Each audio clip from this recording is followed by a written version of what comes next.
दोस्तों नमस्कार, आपका स्वागत है एक बार फिर से आपके अपने यूट्यूब चैनल में।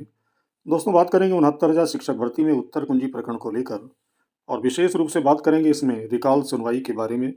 और यदि सुनवाई हुई तो इस ऑर्डर की लाइनें होंगी अति महत्वपूर्ण। तो देखेंगे उस ऑर्डर को और डिस्कस करेंगे सब कुछ इस वीडियो में। तो बने रहिए वीडियो में अंत तक मेरे साथ बिना वीडियो को स्किप किए हुए। और यदि दोस्तों पहली बार इस चैनल से जुड़ रहे हैं और चाहते हैं कि महत्वपूर्ण और ऑथेंटिक खबरें और सूचनाएं आपको इस चैनल के माध्यम से लगातार मिलती रहें, तो चैनल को सब्सक्राइब अवश्य कर लीजिएगा और वीडियो को हर उस ग्रुप में शेयर अवश्य कर दिए जिसमें आप जुड़े हुए हैं।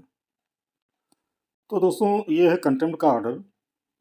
आप सभी लोग जानते हैं 233/2022 उपेंद्र कुमार दयाल का ये कंटेम्प्ट ऑर्डर है जो ये आया हुआ था। और ये कंटेम्प्ट ऑर्डर है 28/11/2023 का। और इसी ऑर्डर के अंतर्गत इसमें कहा गया था, लिबर्टी दी गई थी कि यदि कंप्लायंस पूरी तरह से नहीं होता है तो मूविंग ए रिकॉल एप्लीकेशन यानी रिकॉल एप्लीकेशन डाला जा सकता है।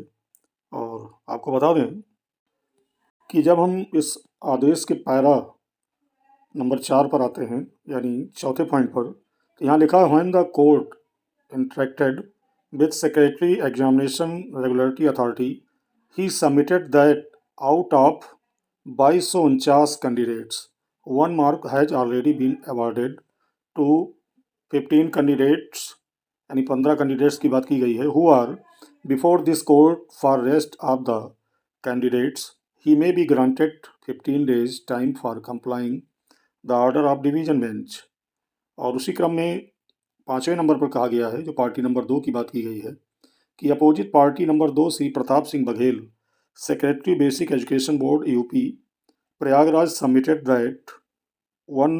that after 1 mark is awarded by examination regulatory authority, his office shall process the case of each candidate who has been awarded 1 mark and merit list would be prepared within a period of 2 months from today।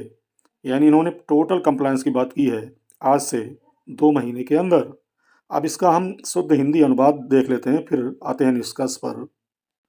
तो सबसे पहले देख लेते हैं para number 4 का हिंदी अनुवाद। यहाँ देखिए इसका जो मीनिंग है, जब कोर्ट ने सचिव परीक्षा नियामक प्राधिकारी से बातचीत की तो उन्होंने कहा कि 2249 उम्मीदवारों में से 15 उम्मीदवारों को 1 अंक पहले ही दिया जा चुका है और बाकी उम्मीदवारों के लिए उन्हें 15 दिन का समय दिया जा सकता है। यानी 15 दिन का इन्होंने समय मांगा और डिवीजन बेंच के आदेश का अनुपालन करने में। ये तो पार्टी नंबर 1 ने कहा, जो कि श्री अनिल भूषण चतुर्वेदी जी हैं।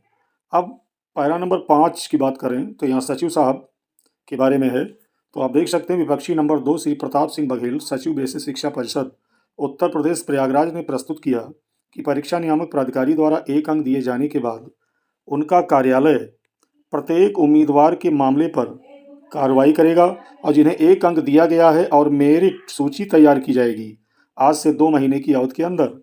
तो आज से 2 महीने की अवधि के अंदर का मतलब हुआ 28/11 से अगर हम जोड़ें तो ये 28 जनवरी को 2 महीने का समय ये बीत गया।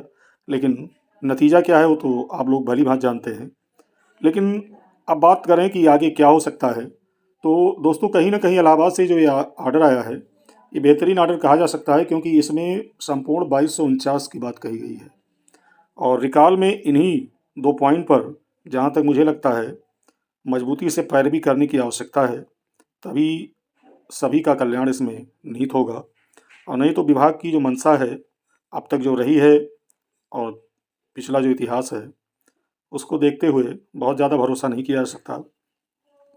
लेकिन इस ऑर्डर पर चूंकि रिकॉल की लिबर्टी दी गई है और साथ ही साथ 2249 की बात की गई है, तो यह रिकॉल की सुनवाई होती है तो इन्हीं 2 पॉइंट पर जहाँ तक मुझे लगता है फोकस करने की आवश्यकता है और तभी सार्थक परिणाम निकल पाएगा। और कहीं ना कहीं विभाग की बात करें तो उस पर दबाव बनेगा। हालांकि विभाग के संज्ञान में निश्चित रूप से ये चीज़ें होंगी। तो कहने का मतलब यह है दोस्तों, इस ऑर्डर में फाइनल कंप्लायंस की बात कही गई है और दोनों पार्टियों के द्वारा यहाँ देख सकते हैं, मैंने बताया कि मेरिट सूची आज से 2 महीने के भीतर इन्होंने कहा है कि तैयार करके हम इसको ससमय कर देंगे। तो कहीं ना कहीं दबाव निश्चित रूप से बनेगा। तो वीडियो में दोस्तों इतना ही। मिलते हैं एक नई अपडेट के साथ एक नए वीडियो में, तब तक के लिए बहुत बहुत धन्यवाद।